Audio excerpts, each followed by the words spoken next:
Hello விவர்சல் நமஸ்காரம். இப்போ வந்து என்ன காமிக்கிறேன்னா, வீகோ டியூப்லெஸ் டயர் வந்து மாற்றினங்க. அது மாற்றும் போது அந்த ரிம்மை வந்து இந்த மாதிரி க்ளீன் பண்ணி போடாமல் போட்டுட்டாங்க போல்.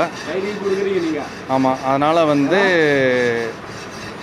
வந்து கொஞ்சம் கொஞ்சமாக அது வந்து காற்று வந்து லீக் ஆகிட்டே வந்து நிற்க மாட்டேங்குது. ஸோ இப்போ இவர்கிட்ட காமிச்சதில் இப்போ அதை வந்து க்ளீன் பண்ணி போட்டு அந்த சொரன்னு உட்காரலைன்னா அந்த மாதிரி வந்து காற்று போகாது அப்படிங்கிறாரு. ஸோ இதுதான் வந்து பிரச்சனை. இதுக்கு முன்னாடி டியூப் டயர் இருந்தது, அதுக்கப்புறம் டியூப் மாற்றும் போது அந்த ரிம்மை வந்து நல்லா க்ளீன் பண்ணாமல் போட்டாங்க போல். ஸோ அதனால் வந்து காற்று வந்து இறங்கிக்கிட்டே இருக்குது.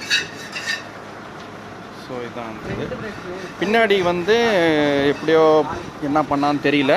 பின்னாடி வந்து போட்டுட்டான், அதில் வந்து காற்று இறங்கலை.